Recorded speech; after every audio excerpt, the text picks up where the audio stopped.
네, 오늘과 그리고 다음 주 두 주간 동안 오늘 이 말씀을 가지고 깊이 있는 기쁨이라는 제목으로 말씀을 함께 나누기를 원합니다. 오늘 말씀을 보면은 예수님께서 이 70인들을 둘씩 짝지어서 전도대로 파송을 하십니다. 그 파송받았던 70인들이 예수님께 이제 다 돌아와서 선교 보고를 하고 있는 거죠. 그동안 자기들이 어떤 일들을 보았는지를 보고하고 있는 것을 우리가 지금 보고 있습니다. 선교 보고의 내용이 17절의 말씀인데 70인이 기뻐하며 돌아와 이르되 주여 주의 이름이면 귀신들도 우리에게 항복하더이다 이렇게 보고를 합니다. 이 제자들의 선교 보고는 비교적 이렇게 굉장히 짧지만 그 속에 담겨진 이 기쁨이 매우 컸다라고 하는 것들을 이 문구를 통해서 우리가 좀 볼 수 있죠. 그리고 또 선교 사역을 마치고 돌아온 이들에게 이 예수님은 이들의 기쁨이 얼마나 컸든지 그분도 기뻐하셔서 함께 하나님께 감사하고 있는 것들을 볼 수 있습니다. 그리고 또 20절의 말씀 보면은 이 70인들의 기쁨에 한 가지 교훈을 더해서 이 균형을 잡아주시는 장면이 나오는데 21절부터 아버지 하나님께 기뻐하며 감사의 기도를 이렇게 올리고 있는 것들도 우리가 보고 있습니다. 그러니까 오늘의 말씀을 이렇게 보면 본문의 말씀에 오늘 키워드를 하나 꼽으라고 하면은 그게 바로 이 기쁨이라고 하는 단어입니다. 예수님은 오늘 이들이 이 기쁨을 맛보는 것이 중요하다고 여기셔서 사실 이 70명의 사람들을 보내신 거거든요. 여기서 우리가 두 가지를 생각해 볼 수 있습니다. 첫 번째는 예수님이 여러 사역의 목적이 있을 텐데 어떤 필요한 목적으로 제자들이 이 기쁨을 맛보는 게 중요하다고 생각하셨을까라고 하는 걸 우리가 생각해 보는 게 첫 번째고, 두 번째는 그 기쁨의 내용, 그 기쁨이 도대체 무엇이기 때문에 그 기쁨을 맛보게 하셨을까라고 하는 겁니다. 이 두 번째 거는 다음 주에 제가 말씀을 전하도록 하겠습니다. 오늘은 예수님께서 왜 이들에게 기쁨을 맛보게 하셨을까? 왜 그 기쁨을 맛보는 게 중요한가? 그걸 오늘 우리가 집중적으로 좀 살펴보려고 합니다. 복음서 중에서 오늘 본문인 누가복음만 이 70인의 전도대의 이야기가 나옵니다. 9장을 보면은 12명의 제자를 먼저 전도대로 한번 보내시거든요. 그리고 10장을 보면은 오늘 우리가 10장을 읽고 있는데 10장을 보면 70명의 제자들을 또 둘씩 짝지어서 보내는 장면이 연이어서 기록이 되고 있습니다. 누가복음의 이야기 중에 이 많은 이야기들이 담겨져 있지만 누가복음이 어디서부터 이렇게 큰 방향의 이야기의 전환점이 일으켜지냐면 그게 바로 9장 51절입니다. 제자들이 12명의 제자들이 돌아오고 난 다음에 예수님이 이렇게 말씀하시죠. 예수께서 승천하실 기약이 차감해 예루살렘을 향하여 올라가기로 굳게 결심하시고, 예수님이 승천하실 기약이 이제 다가오니까 십자가를 통해서 승천하실 기약이 차가니까 마음에 예루살렘으로 내가 이제 올라가서 십자가를 져야 되겠구나라고 하는 비장한 각오를 이제 시작하십니다. 이게 뭘 말하는 건가요? 이제 예수님께서는 제자들과 이제 오래 같이 있을 수 있는 시간이 얼마 안 남은 겁니다. 항상 예수님이 곁에 있을 수는 없는 거죠. 그렇지만 예수님이 제자들에게 주시는 그 사명, 예수님이 하셨던 사명이고 제자들이 함께 그렇게 또 이어가야 할 그 사명은 계속 이어져야 되는 것이잖아요. 그 몫은 예수의 몫이 아니라 12 제자들의 몫만이 아니라 70인으로 이어지고, 그 사명은 오늘 이 누가복음을 쓴 이 누가뿐만 아니라 초대교회 그리고 오늘 우리에게까지 계속 이어져 가고 있는 하나님의 나라의 사명입니다. 이 70명은 승천 이후에, 예수님의 승천 이후에 하나님 나라의 성취를 위해서 영적인 전쟁이 치열한 이 땅에 남겨져서 하나님의 나라의 일들을 이어갈 사람들이거든요. 분명히 이 70명의 제자들은 어떤 사람들일 거냐면 마가의 다락방에서 성령님이 오실 때 같이 기도했던 그 120명의 제자들 중에도 이 70명이 있었을 겁니다. 그만큼 이 70명이 둘씩 짝지워져서 각각 다른 장소로 다 예수님이 이렇게 지금 보내셨는데 예수님이 그들 중에 누구와도 함께하지 않으셨어요. 그들만 간 겁니다. 오직 그들은 예수님 없이 예수님의 이름과 권세, 권위를 위임받고 그저 두 사람으로 그냥 개인으로 사람들 속으로 들어가게 된 거죠. 예수님이 이들을 보내시면서 그렇게 말씀하시죠. 내가 너희들을 어린 양을 이리떼 가운데로 보냄과 같다. 예수님이 그렇게 측은한 마음까지도 가지셨습니다. 그렇게 그들이 두 사람들이 이리떼 같은 사단의 나라 한복판으로 그들이 들어갔지만 그들 중에도 누구 중에 누구도 위축되거나 패배하지 않았습니다. 그 35개 팀 70명의 사람들이 모두 돌아와서 한 사람도 예외 없이 주여 주의 이름이면 귀신들도 우리에게 항복하더이다 라고 그렇게 기쁨으로 고백하고 있는 거죠. 승리한 거예요. 예수님의 의도는 이 제자들이 예수님이 없이 예수님의 이름만 가지고도 승리한 이 경험을 제자들에게 축적되기를 원하셨던 겁니다. 그래서 예수님이 더 이상 육체적으로 그들과 함께하지 않는 날이 온다 할지라도 여전히 하나님은 너희들은 예수님의 이름을 가지고 있기 때문에 너희들과 하나님이 함께 하시면서 너희들이 그 승리의 경험으로 이후에도 계속 승리하는 그런 삶을 너희가 사역의 삶을 살아갈 수 있을 거야 라고 하는 확신을 예수님이 주시기 위해서였습니다. 제가 종종 후배 교역자들한테 해주는 얘기 중에 하나가 어떤 게 있냐면 사역을 이렇게 하면서 꼭 한 번은 영적인 부흥의 경험을 하는 것이 중요하다. 사역의 현장을 맞닥뜨리다 보면 저도 사역을 오래 했다고 말씀드렸잖아요. 사이즈도 다 다양한 교회고 또 사이즈가 같다 그래도 부임한 교회마다 완전히 어떻게 그렇게 다른지요. 어떤 교회를 갔더니 전라도 사투리를 쓰시더라고요. 예.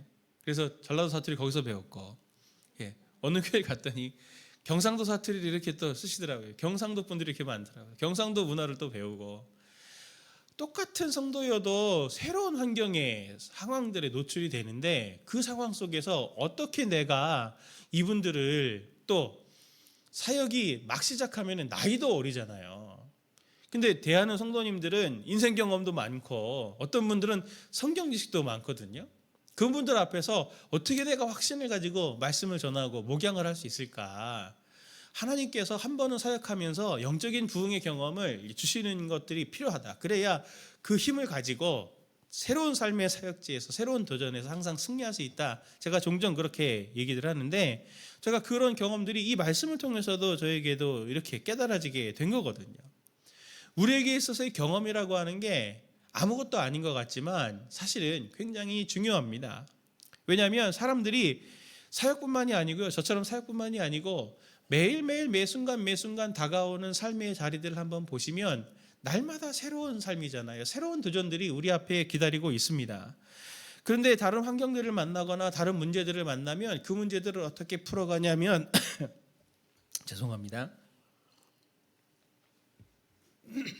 과거에 경험했던 거, 과거의 기억들, 그중에서 내가 어떤 위기 탈출해봤던 경험이나 성공의 경험들이나 이런 것들을 응용해가지고 적용해서 그래서 그 상황들을 판단해 나가고 답을 찾아가고 탈출구를 찾아갑니다.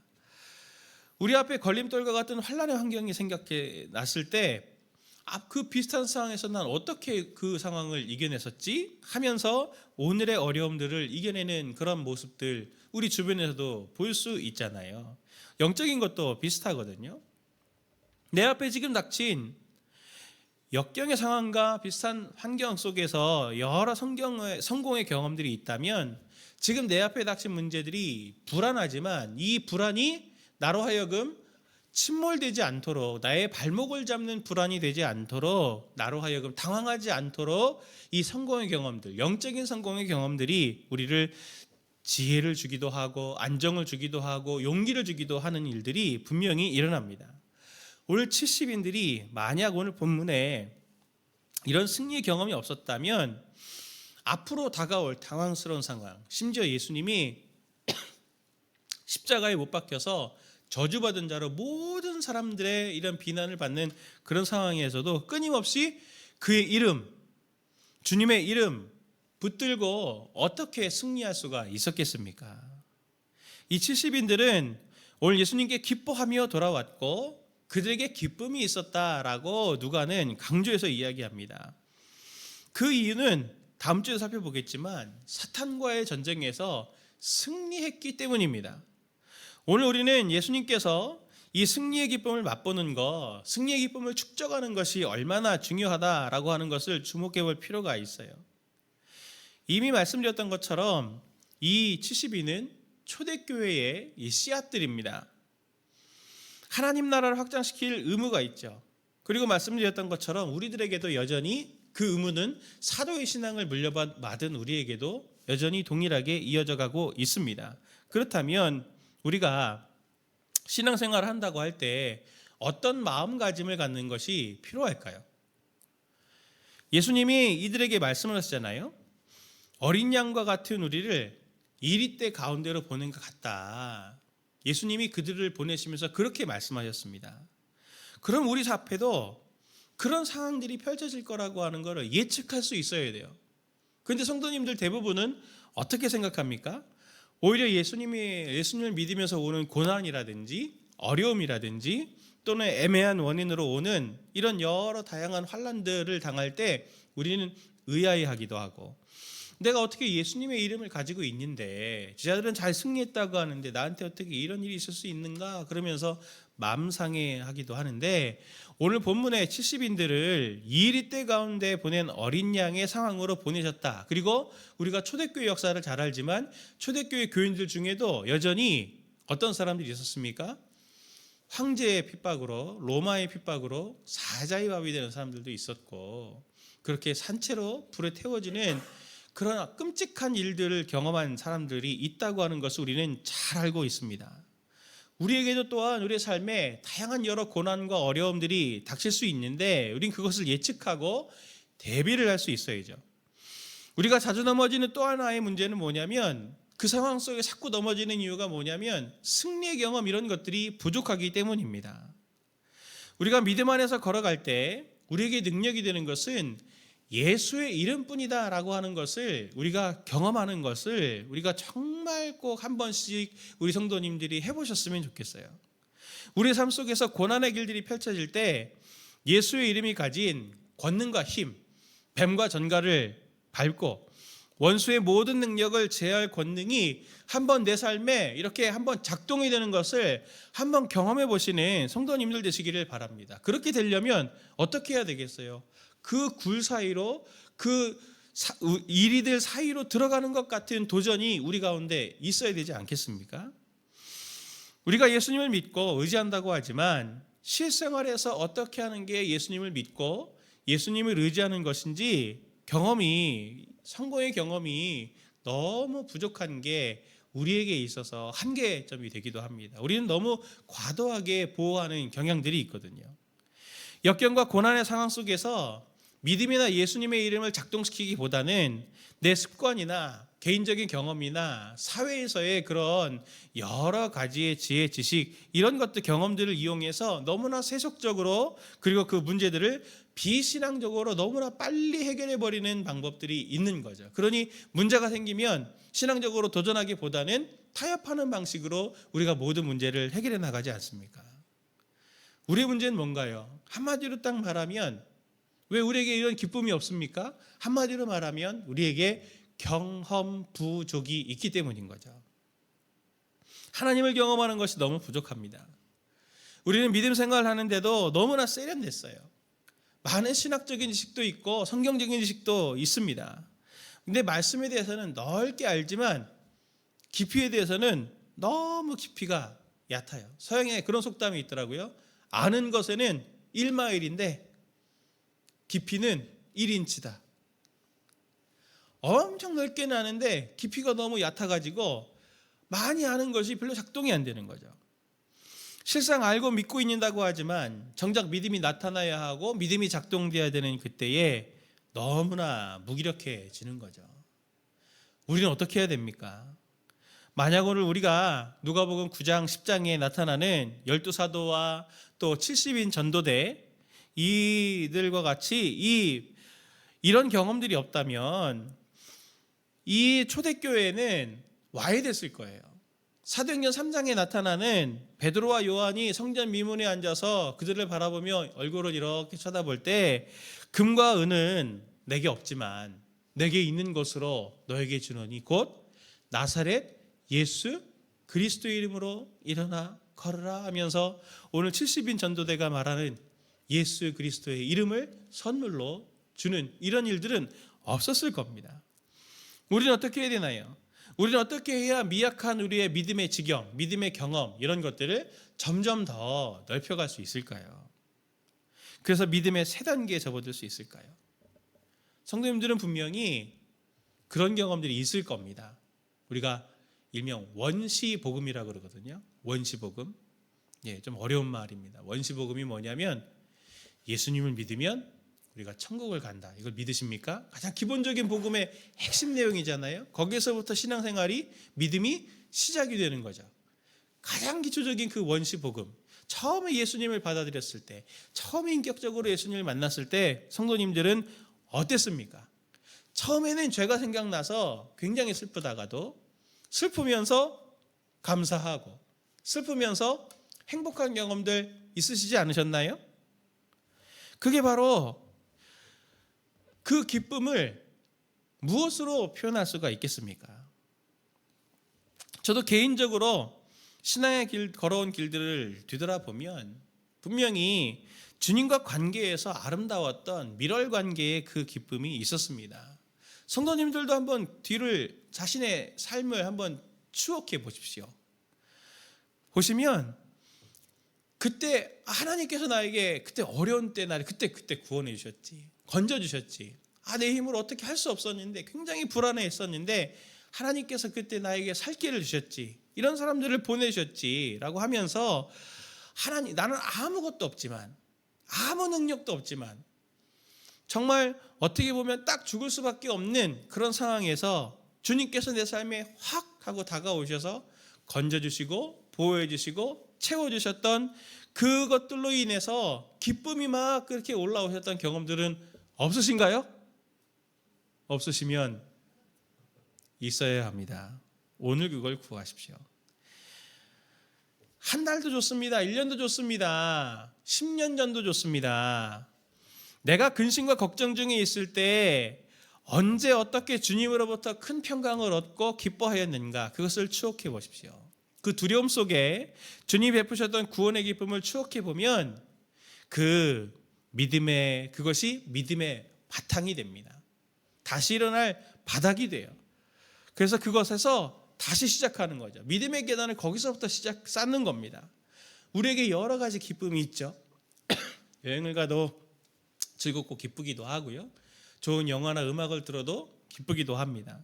물건을 사거나 또 진급을 하거나 돈을 많이 모으거나 이런 것들이 다 우리에게 기쁨을 주기도 합니다. 그러나 세상에서 얻는 기쁨은 하나같이 잠깐뿐이고 지나가고 나면 아련한 기억으로밖에 남지 않지만 주님께서 주신 기쁨을 가만히 생각해 보면 그 기쁨은 나에게서 어떤 이유를 찾을 수가 없습니다. 그냥 하나님이 선물처럼 탁 내게 주신 거죠. 그걸 우리가 은혜라고 하죠. 그런데 그 기쁨을 우리가 다시 떠올리면 거기에서부터 용기가 다시 샘솟을 수 있죠. 거기에서 담대함을 그리고 결단을 우리가 같이 마음을 일으킬 수 있게 됩니다. 내가 내 자신 지금 상태를 보면 영적으로 굉장히 위축되고 영적으로 지금 침체되어 있어서 내가 지금 어디서부터 시작해야 되지? 그리고 너무 멀리 온 건 아닐까? 이런 생각 하실 수도 있어요. 그러나 주님은 예전에 성도님들에게 기쁨을 주시고 그렇게 성도님들을 구원해 주셨을 때 평강을 주셨을 때 그때 상태를 한번 생각해 보십시오. 그때가 낫습니까? 지금이 낫습니까? 아마 한 분 한 분 붙들고 제가 여쭤보면 지금이 아무리 침체됐다고 해도 지금이 훨씬 좋을걸요? 그때보단 안 그렇습니까? 주님은 예전에도 나의 영적인 상태에 그걸 보고서 양호한 걸 보고서 은혜 줄만 하구나 건질만 하구나 그래서 건져주신 게 아니잖아요. 그래서 은혜를 주신 것이 아니잖아요. 오늘 지금 제자들도 보십시오. 제자들의 이름이 안 나와요. 70명의 제자들이 이름이 안 나옵니다. 그들이 어떤 기준으로 뽑혔고 어떤 컨디션을 가진 사람들이고 안 나옵니다. 그냥 70명이에요. 그런데 그들이 어떠한 일을 했는지 구체적으로 드러나지 않지만 동일한 고백을 하지 않습니까? 예수님의 이름으로 내가 선포했더니 귀신이 쫓아가고 항복하더이다. 이 모든 것들은 그 사람들의 어떤 상황이나 노력이나 조건이나 이런 것이 없이 그야말로 하나님의 선물처럼 부여된 거죠. 디도서 3장 5절은 이렇게 말합니다. 우리를 구원하시되 우리가 행한 바 의로운 행위로 말미암지 아니하고 오직 그의 긍휼하심을 따라 중생의 씻음과 성령의 새롭게 하심으로 하셨나니. 우리를 구원하시되 무엇으로요? 오직 그의 긍휼하심을 따라. 우리를 긍휼히 여기시는 사랑에 따라서 우리에게 하나님께서 우리를 구원해 주시고 우리를 건져 주시고 우리에게 구원의 기쁨을 맛보게 해 주신 겁니다. 우리가 지금까지 오늘까지 있는 이유도 오직 당신이 우리를 사랑하신다는 그 단 한 가지 이유 때문이고 하나님이 신실하시다는 그 한 가지 이유 때문에 우리가 지금도 이렇게 영적으로 엉망진창인데도 망하지 않고 오늘 저희들이 오늘 여기에 살고 있는 것 아닙니까? 주님이 나를 붙들고 계시면 그것을 확인할 수 있으면 그 붙든 그 하나님으로부터 우리가 다시 시작할 수 있는 거죠. 우리의 신앙의 근거가, 우리의 기쁨의 근거가, 우리의 신앙의 기초가, 기쁨의 기초가 우리는 늘 나에게 두기 때문에 우리가 늘 실망하고 좌절하게 되는 겁니다. 그러나 이 기쁨의 기초, 신앙의 기초는 주님께 있습니다. 오늘 제자들이 주님의 이름에 기대어 승리한 것처럼 말이죠.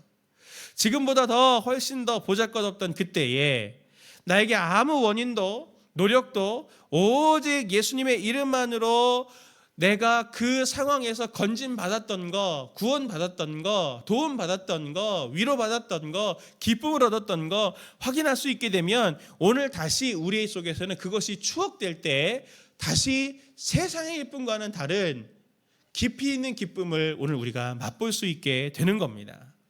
그 기쁨의 기억을 이 시간 우리 기도할 때 다시 추억해 보십시오. 그걸 하나님 회복해 주십시오.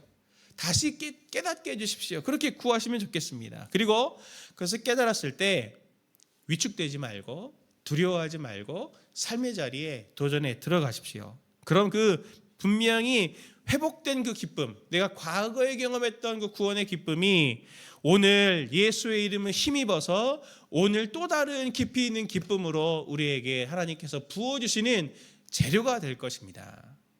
세상 기쁨과는 다른 기쁨을 주시는 승리의 기쁨, 그것을 맛보시는 우리 모든 성도님들 되시기를 예수님의 이름으로 축원합니다.